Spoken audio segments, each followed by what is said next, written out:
आपको अपने बच्चों के भविष्य की चिंता है तो ये पूरा वीडियो देखिएगा, और नहीं है तो इस वीडियो को स्किप करके जा सकते हैं या स्क्रॉल करके आप रील्स देख सकते हैं, डांस देख सकते हैं। सोचिए किस तरीके से नौकरी के लिए लगातार बच्चा लाठियां खा रहा है और लगातार प्रशासन के लात घूसे खा रहा है। और सोचिए अगर मजबूरी में पेपर भी देना पड़ रहा है तो कैसे पेपर लीक हो जाता है, कैसे देश के युवाओं के साथ खिलवाड़ किया जा रहा है, कैसे एक नौकरी के लिए लाखों युवाओं को सड़कों पर आके धरना प्रदर्शन करना पड़ रहा है। और देश के प्रधानमंत्री चुनावी मंचों से कहते हैं कि हम भर भर कर लाखों युवाओं को रोजगार दे रहे हैं। सोचिए ये कैसा रोजगार है कि युवा लाठियां खाने के लिए सड़कों पर मजबूर पिट रहा है और उसको प्रशासन का डंडा और लात घूसे पड़वाए जा रहे हैं।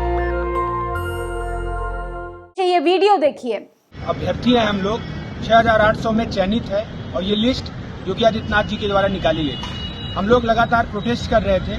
हम लोग शांतिपूर्वक संवैधानिक तरीके से अपनी मांग रख रहे थे।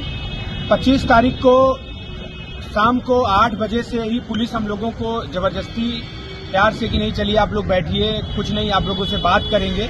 25 तारीख से ही हम लोगों को हजरतगंज थाने पर बैठा लिया गया और हम लोग प्रोटेस्ट साइट पे भी नहीं गए। प्रोटेस्ट साइट माननीय आशीष पटेल जी के यहाँ प्रोटेस्ट चल रहा था, वहाँ भी हम लोग नहीं गए।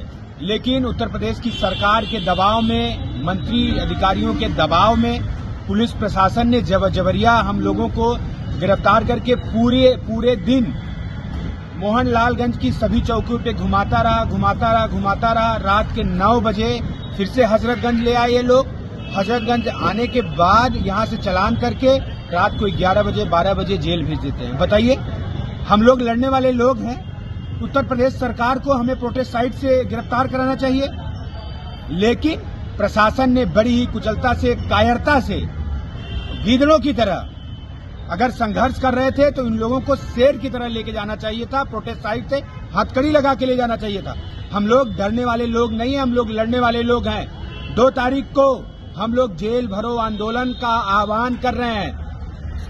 प्रदेश के तमाम संगठनों से भी निवेदन करेंगे। देखते हैं, पिछड़े दलितों का हक अधिकार इतना कमजोर नहीं है और पिछड़े दलित इतने कमजोर नहीं है। हम और 6800 हमारे अभ्यर्थी 3 साल से संघर्ष कर रहे हैं। हमें पता है कि अगर चुनाव आचार संहिता तक हमको न्याय नहीं मिला तो फिर ये कभी हमें न्याय नहीं देंगे। और गीदड़ भभकी और इनकी पुलिसिया गुंडे से हम लोग नहीं डरेंगे, पुलिसिया दमन से नहीं डरेंगे। क्या कर लेंगे? हम लोग कोई अपराध तो कर नहीं रहे। क्या उत्तर प्रदेश में अपने हक अधिकार की बात करना गुनाह है? संवैधानिक रूप से आंदोलन करना गुनाह है? जिन मंत्रियों विधायकों को हम लोगों ने वोटों से चुन के सदन में भेजा, क्या उनसे बात करना, उन तक अपना न्याय मांगना क्या गुनाह है? अगर ये गुनाह है तो हर रोज ऐसा गुनाह हम लोग करते रहेंगे, डरेंगे नहीं। तो देखा आपने वीडियो कि किस तरीके से अमरेंद्र बाहुबली ये उन लोगों में से हैं जो 69,000 शिक्षक भर्ती के प्रदर्शन को लीड कर रहे थे और उनकी गिरफ्तारी हो जाती है। जेल से रिहा करने के बाद भी प्रशासन में बैठे लोग किस तरीके से डराने की कोशिश करते हैं। कसूर सिर्फ आपका इतना है कि आप बहुजन समाज के बच्चे हैं, आप ST SC OBC माइनॉरिटी समाज से आते हैं। अगर आप दलित हैं, पिछड़े हैं, मुस्लिम हैं, आदिवासी हैं तो आप सरकार से ये तक नहीं पूछ सकते कि आपके लिए नौकरी के लिए सरकार ने क्या व्यवस्था की है। जबकि आपको डंडा और झंडा बराबर पकड़ाया जाएगा, लेकिन सरकार से आप रोजगार मांगेंगे, सरकार से आप नियुक्ति पत्र की मांग करेंगे तो सरकार आपको प्रशासन के लात घूसों से आपका स्वागत करेगी। जेल से रिहा होने के बाद हम लोगों ने कसम खाई है कि लगातार अपने हक अधिकार की लड़ाइयां लड़ते रहेंगे। आज शासन सत्ता में बैठे लोग अपनी कुर्सी का उपयोग करके पिछड़े दलितों की आवाज दबाना चाहते हैं। तो ये मैं बता देना चाहता हूं कि आवाज बुलंद आवाज है और ये आवाज जेल की सलाखों के पीछे भी बंद नहीं होने वाली है। पेपर की कटिंग लगातार इस तरीके से आ रही है कि पेपर तक लीक हो जा रहे हैं। सोचिए, देश के सत्ताधारी लोग कहते हैं कि हम भर भर के युवाओं को रोजगार दे रहे हैं, लेकिन ये रोजगार जो है वो खत्म हो चुका है और धर्म की लाइनों में देश के युवाओं को धकेला जा रहा है, क्योंकि सरकार असफल हो चुकी है, सरकार नाकाम हो चुकी है आपके बच्चों को रोजगार देने से।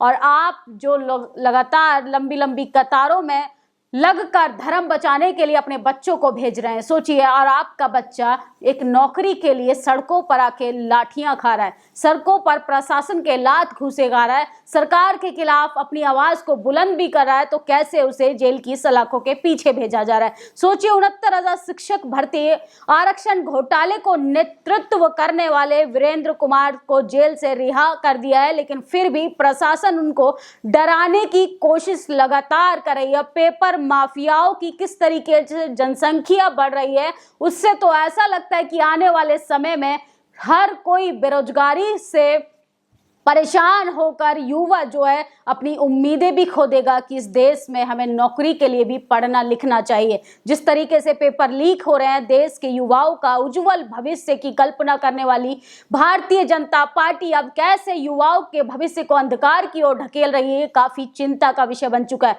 पेपर माफियाओं को फांसी दो, क्या करें युवा जब सरकार की पनाह में एग्जाम का पेपर माफिया तय करते हैं और किसको नौकरी पर लगाना है, किसको नौकरी पे नहीं लगाना है। सोचिए, 2005 से पेपर लीक करवा रहे लोग और कितने लोगों की जिंदगियों से खोल रहे। एक नौकरी की तलाश में युवा कितने संघर्षों से, कितनी उम्मीदों के साथ मेहनत करता है एक नौकरी पर। उसकी बहन की शादी, परिवार की तमाम आर्थिक समस्याएं निर्भर करती हैं, लेकिन नौकरी तक नहीं ये सरकार दे पा रही है। लाखों युवाओं के सपने और उनकी उम्मीदों को कुचलने वालों को बख्शा नहीं जाना चाहिए।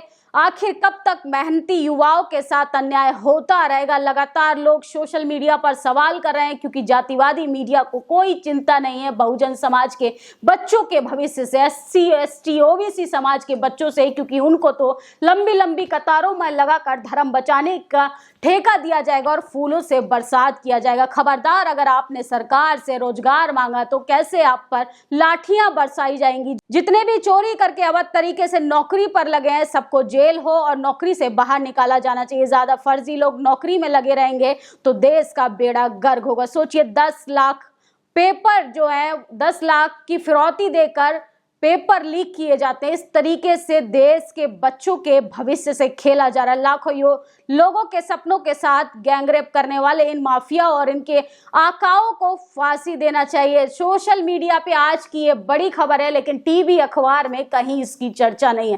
टीवी अखबार को फुर्सत नहीं है अंबानी के बेटे की शादी का जश्न मनाने से। तमाम समारोह को ऐसे दिखाया जा रहा है कि इस देश में सबसे ज्यादा अंबानी के बेटे की शादी हो गई है। उसको लखनऊ में 69,000 शिक्षक भर्ती घोटाले को लेकर लोग जो है लाठियां खा रहे हैं, प्रशासन के लात घूसे खा रहे हैं। देश भर के कोने में लोग रोजगार के लिए परेशान, हताश, निराश होकर सड़कों पर आके प्रदर्शन कर रहे हैं, लेकिन सरकार जो है इन सब खबरों को बात करना जरूरी भी नहीं समझती, इन खबरों पर चर्चा करना जरूरी नहीं समझती। देश के प्रधानमंत्री मन की बात जनता से कहते हैं, लेकिन जनता की मन की बात जब सुनने की बारी आती है तो लाठियों से उनका स्वागत कर देते हैं। सोचिए, किस तरीके से पेपर माफिया को पाले जा रहे हैं और लगातार 2 दशकों से पेपर लीक किए जा रहे हैं और लोगों को नौकरी के नाम पर धर्म का लॉलीपॉप चटाया जा रहा है। धर्म की अफीम चटाकर आपके बच्चों को डंडा और झंडा हाथ में देकर उन लंबी लंबी कतारों में लगाने की कोशिश करिए, जिसमें आपके बच्चों को कटोरा जीवी बनाया जाएगा, जिसमें आपके बच्चों के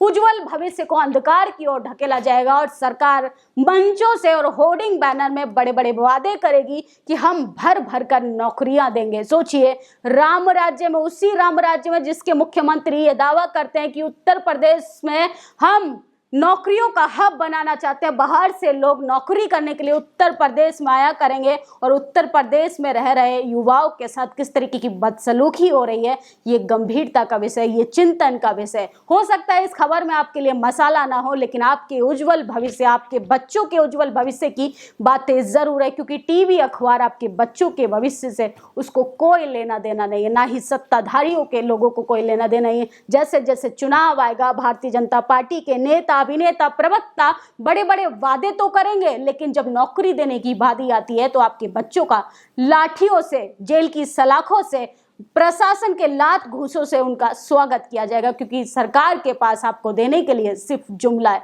पूरी खबर पर आपकी क्या प्रतिक्रिया कमेंट बॉक्स में जरूर बताइएगा। आपके लिए धर्म का लॉलीपॉप जरूरी है कि आपके बच्चे के लिए रोटी, रोजगार, स्वास्थ्य जैसी सेवाएं जरूरी है। शुक्रिया। नेशनल दस्तक की आपसे गुजारिश है कि अगर इसको बचाना चाहते हैं तो नेशनल दस्तक को सब्सक्राइब करने के लिए रेड कलर के सब्सक्राइब बटन को दबाएं, फिर बेल आइकन की घंटी दबाएं। नेशनल दस्तक को बचाने के लिए बहुत जरूरी है कि हर खबर को शेयर करें, लाइक करें, कमेंट जरूर करें।